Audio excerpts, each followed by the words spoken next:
Good morning. Welcome.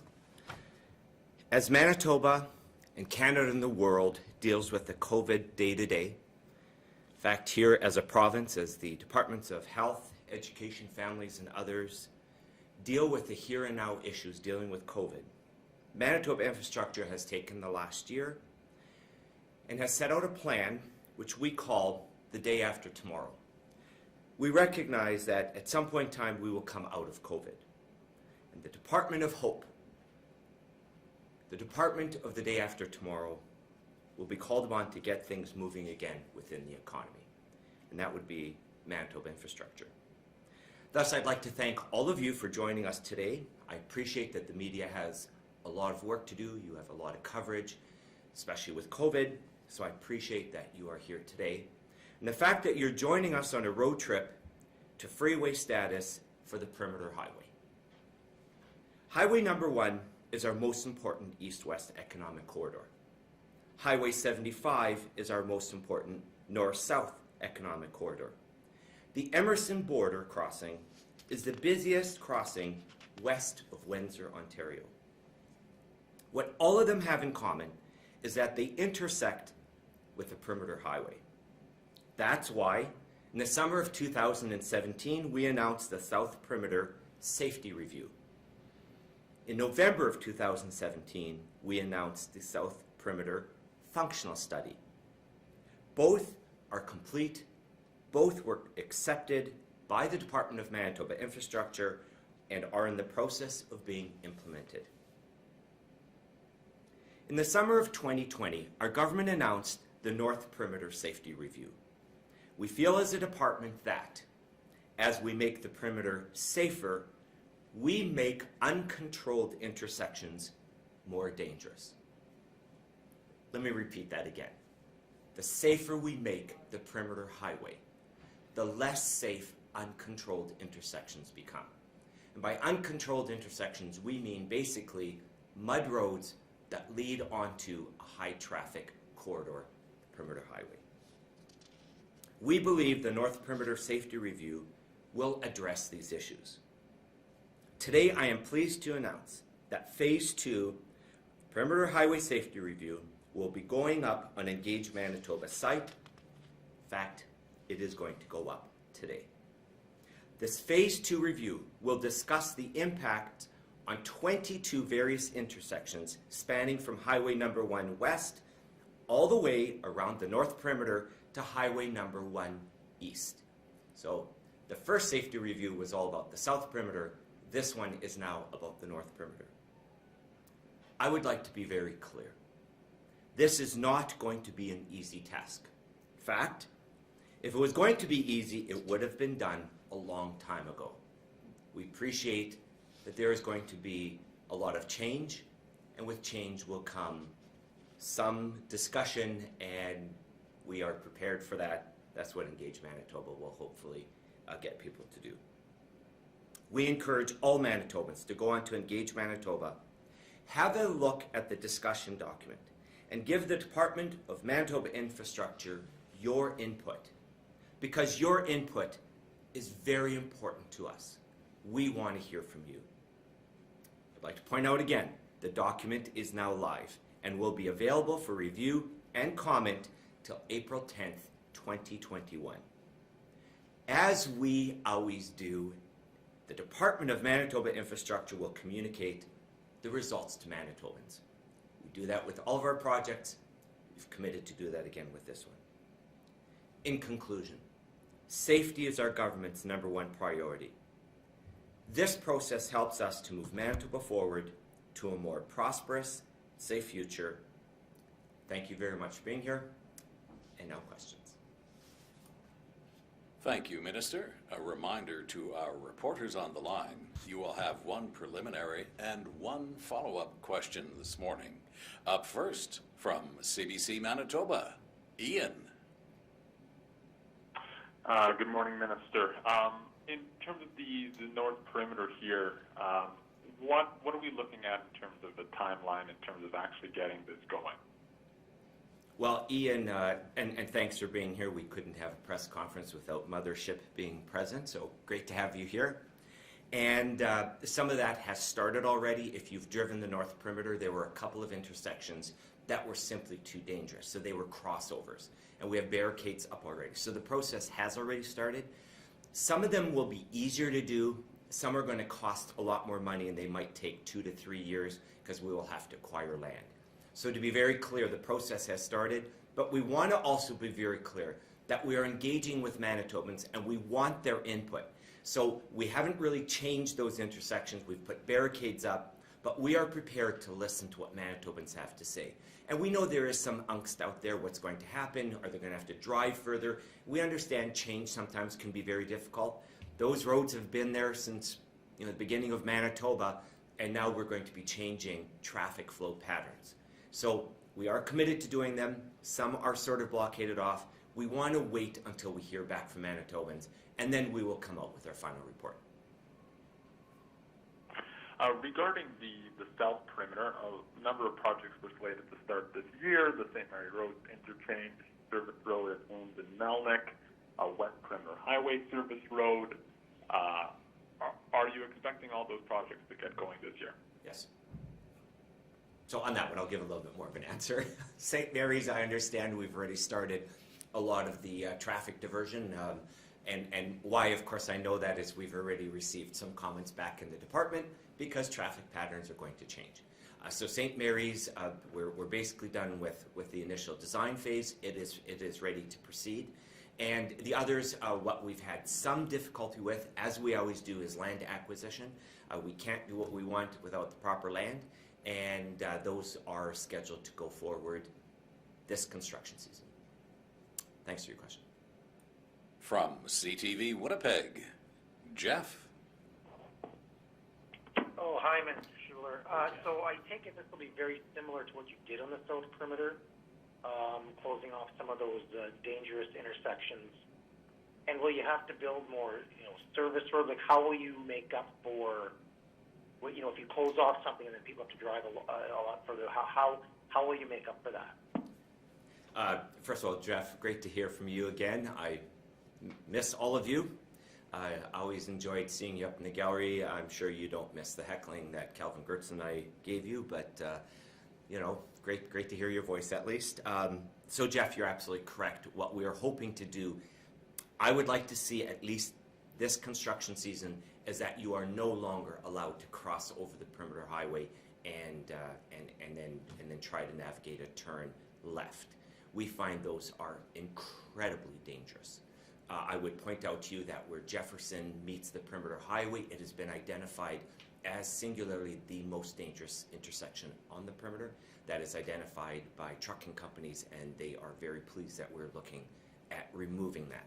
But also, we have to be respectful of individuals that do business on the perimeter. They've been doing it for many years, and people who live there. So that's what this consultation process is all about. Give us feedback. Maybe they have some other ideas. We will have put together a plan. It's laid out. You'll see it on Engage Manitoba of what we would like to see. But again, we are very open to other ideas, and we do not have a right as Manitoba Infrastructure to cut you off of being able to do your business, access your home safely, and so on and so forth. So we understand that this is going to cost money.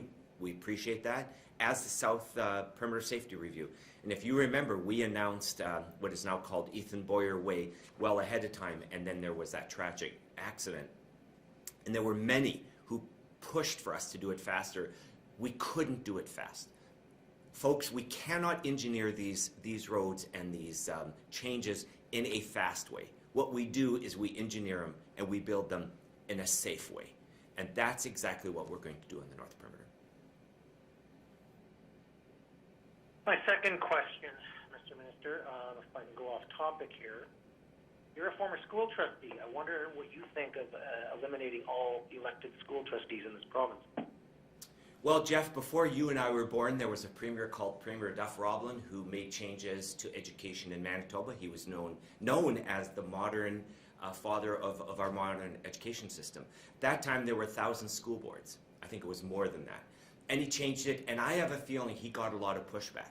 It's been like 60-some years since we've had a real change in our education system, the whole world has changed. Everything has changed around us, and so do our education structures. Teachers are teaching differently. The classrooms look differently. Everything has changed. Probably time that the structure changes also. I support it fully. From CityNews, Stephanie. Hi there, Minister. Just wondering how much has been budgeted for this project? Stephanie, one of the things I've learned as Minister of Infrastructure, we never talk about the price or the cost or what's been budgeted on any project, because interestingly enough, if we do that, the prices come out exactly what we budgeted. So what we're going to do is not talk about what the price is and what's going to cost. That will come later on.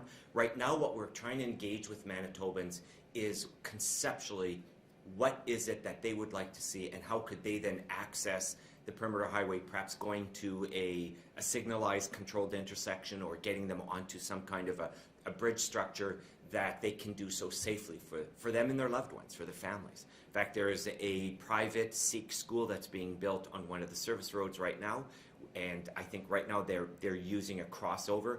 That's terribly dangerous. And for anybody who's had little children in the vehicle, you get distracted, and you don't want to be distracted when you're entering cold off of a mud road onto a major highway. So we're not going to talk about price today, and it doesn't talk about it in the deck. That is something that then we would come out with later on. And again, that would be out on Merck's, who's the winning tender and what the price was. So right now, we're not going to talk about price. Okay, it looks like public engagements on this close April 10th. Just wondering when the plan is to kind of begin work on some of these more major projects, not just closing off certain areas with blockades. Well, it all depends on what the responses are back, right? Like if we get the public generally accepting what we're going to do, then we would do a final a draft of what we're planning on doing, and then we would send that out and we would proceed on it. I would suggest to you that there are some intersections that are just too dangerous. So they're barricaded off already. Again, no final decision has been made on them. However, they are far too dangerous. And one of the things that our government has made a moniker of our department is that safety is the #1 priority. So I would suspect we're going to have to affect some of those crossovers, and it's basically you're crossing over and going left. The median is far too narrow for a truck to be able to straddle the median. It's not big enough. So the back end of the truck is blocking the traffic in the other direction. It's just not sustainable. We have truck drivers and individuals coming from other parts of the country, other parts of the world, and we are an economic corridor, and they're driving down our perimeter highway, not realizing that we have mud roads accessing our perimeter highway. So I think some of these will be started this year, and we hopefully will have some identified by the time the construction season starts. Some of them will not be major projects. It's a matter of digging out the median and taking the pipes out, just putting curbs and grass in. But I would like to see some of those dealt with this construction season. The others, more involved, might take a couple of years. From the Winnipeg Free Press, Larry. Yes, Minister. How many mud roads on the north perimeter are intersecting with the north perimeter? How many are we talking about? Okay, so if you look at the deck, we identify 22 different intersections. Some of those are not going to be dealt with, like for instance, City of Winnipeg needs access to some of their structures. Manitoba Hydro needs some access.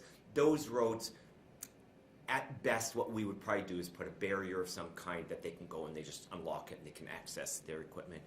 We are down to 19, and 11 of them are basically a right-on, and the others are also a left crossover.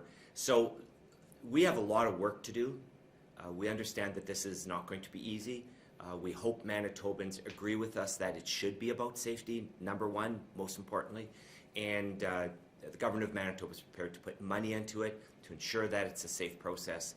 But I take it that should answer your question as far as what kind of numbers we're looking at. Right, the long-term goal is to what? To eliminate at-grade intersection or roads intersecting with the North Perimeter? That is correct. Larry, our government got the functional study. So the functional study was really the visionary document. The safety reviews are all about here and now. We can't keep building these bridges on the perimeter highway and then have mud roads leading onto the perimeter.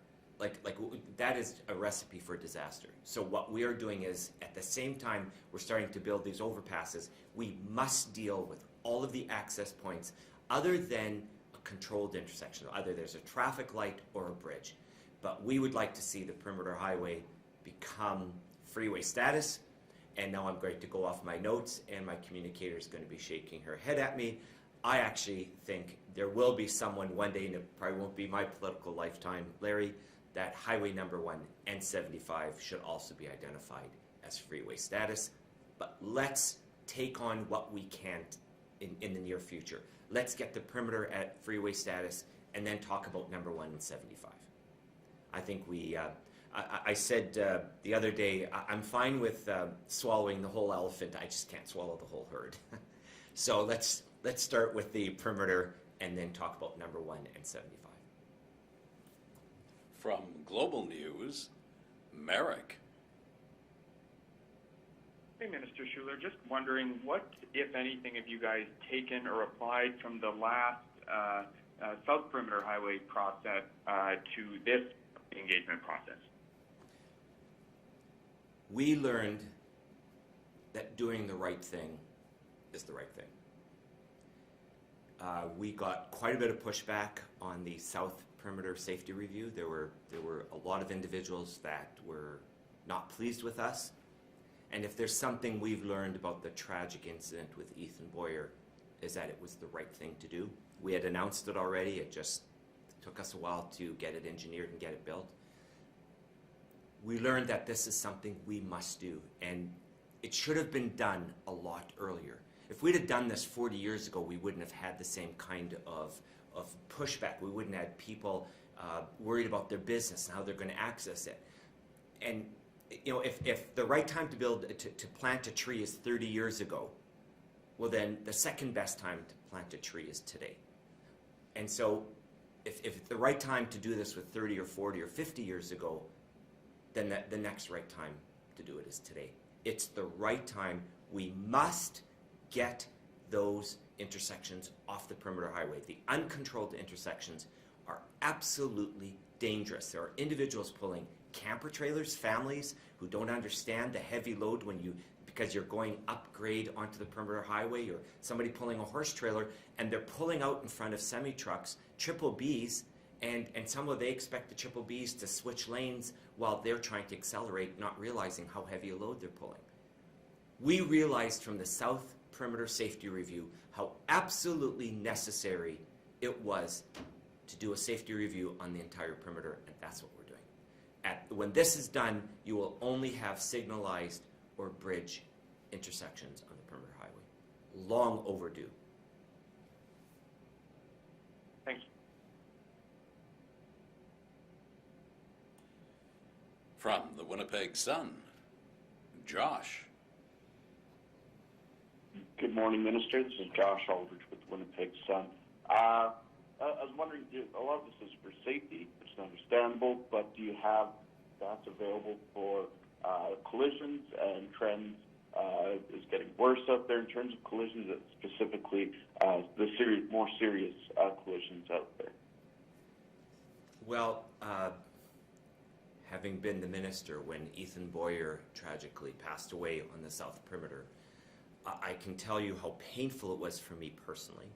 There were approximately 100 and some emails and letters that came in asking us to deal with that intersection, which we had already announced. And we sent individualized personal letters to all of them. I signed them all. I spoke with the family. Anybody that was family, we tried to reach out to. And I would say to you, Josh, one young individual, bright, dynamic, Ethan Boyer, on his way to university, dying on the perimeter highway was one too many.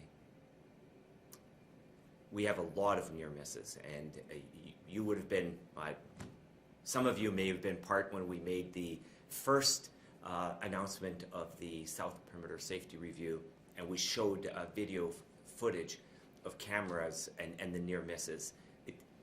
We have to get those mud roads off. We're going to again face tragedy, and the changes we made on the South were because of the severe and fatal accidents we were having. And you know what? You don't wait until you have fatal accidents on the Perimeter Highway, which is one of the most important economic corridors and busiest corridors in the province. We can't wait until we have carnage on the perimeter and then do something. Now is the time to do it. So to get rid of these roads, I'm sure we're not just looking at overpasses all over the place. So are we looking at rerouting roads completely to more of the overpasses, or what kind of options are available for getting rid of some of these mud roads? Right. The document that we're going to be going live with today, it identifies where we would see interchanges coming in place. So that's where we're going to put signalized intersections, and all traffic will be rerouted to those. So that means that we will be building and upgrading service roads that is going to cost, right? Like we understand that, and they will have to be to an RTAC standard. So they'll be able to handle the load. And some of the municipalities are prepared to partner with us. They would like to see something more innovative done with these service roads, and we're willing to work with them on that. And we think this is incredibly positive. We know that there's going to be some upheaval. We understand that some people are going to have to learn to drive 13 or 14 minutes rather than 2 minutes to get onto the perimeter. But I would say to all of them, and anybody who's come into my office and lobbied me to leave a right onto a major highway, I say no. And I say no for their children. Because although their children may only be 7 or 8 years old, you know what? 7 and 8-year-olds also get their license. And do you want a carload of teenagers, yours, for instance, accessing a high-speed corridor off of a mud road in heavy traffic with a lot of trucks? And usually we get acquiescence, and they then want to see where we're going to put the service road. I think we all recognize, as citizens of Winnipeg, Capital Region, and Manitoba, this is long overdue. And if it would have been easy, this would have been done a long time ago. And I appreciate that this is going to be heavy lifting, and our government's prepared to do it. Thank you, Minister. We have time for a couple more questions. Please proceed.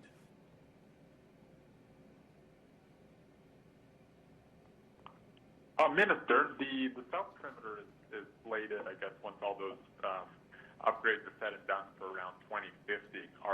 Will it take around that long for the North Perimeter? That's Ian, right, from CBC? Yeah, correct. Sir. Okay, Ian, I didn't hear the whole question. We would like to see it accelerated.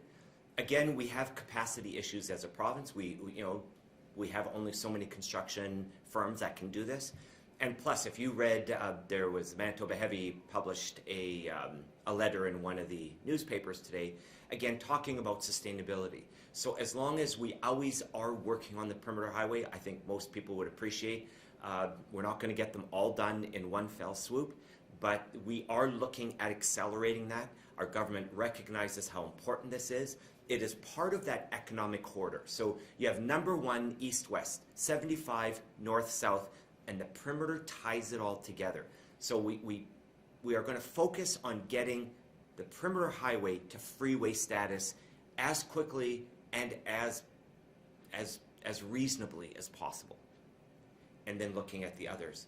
But we've got a great opportunity as Manitobans. 80% of everything we produce, we sell to the world, and we produce some of the best quality. We've got such good food to sell the world, and frankly, we need to access markets, and we have to give you the opportunity to take your food. Let's stop being jars of water and hewers of wood, manufacture it into something else, and then sell that to the world. Look at what Roquette's doing with the pea processing plant.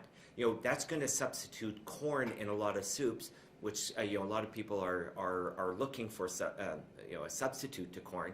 And the pea processing, what they're going to do, that's going to go for a lot of soup mixes, that kind of stuff. Like, there are a lot of great opportunities, and what we view as the Department of Manitoba Infrastructure and as a government, that we will put together a system whereby you can access national, international markets with ease. And the Perimeter Highway is incredibly important as part of that, because it ties it all together. Hi, Minister Jeff Keel, CTV. I'm just looking at the map, and it does talk about, and I think you touched on it, potential future interchanges. I mean, those aren't cheap, or is there something else you have envisioned for it? I mean, how long would that take? Well, we heard a lot of people saying, it's never going to happen on the South Perimeter, and we've already announced St. Mary's. I would say, we've just gotten the functional study of the South Perimeter. We haven't even had it for 1 year, and already we're working on that. The North Perimeter, there aren't that many bridges that are necessary in the North Perimeter. We think it's reasonable to have those done in a reasonable time. But in the meantime, every access onto the Perimeter Highway will be a controlled access. So either signalized or bridges. And that is going a long way in making the Perimeter Highway safer. We all would like to have bridges. Maybe if we'd have started this, 40 years ago and, always been building a bridge, we would have them, they would have all been done today. But you know what? I can't address what happened 30 or 40 years ago. I can only address what's happening now, and I can tell you our government is committed to continuously improving the Perimeter Highway. We view it as an important link to our economic future as a province, because it's the intersect of east-west, north-south.